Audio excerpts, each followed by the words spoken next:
తెలుసు మా డాక్టర్ గారి విషయం. ఆయన విక్రమార్కుడు, పట్టు వదలని విక్రమార్కుడు అంటే జగన్మోహన్ రెడ్డి.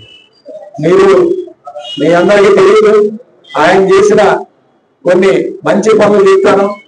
ఇక్కడ వినుకొండ రోడ్లో సరస్వతి దేవాలయం ఉంది. ఆ దేవాలయం దాదాపు 15 సంవత్సరాలైంది ప్రారంభించి. మేమందరం అనుకున్నాం, అటు పోయి వచ్చేటప్పుడు చూసేటప్పుడు ఈ దేవాలయం ఎప్పుడు పూర్తి కానని 10 సంవత్సరాల క్రితం వరకు అనుకున్నాం. కానీ ఆయన పట్టువదల విక్రమార్కులాగా ఆయన హాస్పిటల్లోనే ఒక బాక్స్ పెట్టి ట్రీట్మెంట్ తీసుకోవడానికి వచ్చిన పేషెంట్లందరూ కూడా వాళ్ళ చేత విరాళాలు వేయించి, వాళ్ళకి తోచినంత విరాళాలు బలవంతం లేకుండా విరాళాలు వేయించి ఆ గుడిని పూర్తి చేసి ఈరోజు ఎంతో మంది పిల్లలకి విద్యాభ్యాసం చేయడానికి సరస్వతి దేవాలయం కావాలని నర్సరావుపేటలో మరి దేవాలయాన్ని ఈరోజు ఏర్పాటు చేసిన వ్యక్తి జగన్మోహన్ రెడ్డి గారని చెప్పుకోవాలి.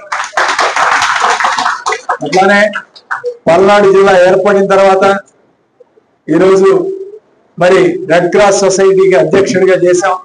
నాకు కావాలి శ్రీనివాస్ రెడ్డి, నేను ఖచ్చితంగా కష్టపడి పనిచేస్తానని చెప్పి ఆయన ఆ పదవి తీసుకుని మరి నిత్యం నర్సరావుపేటలో గవర్నమెంట్ హాస్పిటల్లో రెడ్ క్రాస్ బ్లడ్ బ్యాంక్, గతంలో ప్రభుత్వం నిర్వహించే బ్లడ్ బ్యాంక్ ఉండేది కానీ అక్కడ బ్లడ్ దొరికేది కాదు, సరిగ్గా పనిచేసేవాళ్ళు కాదు.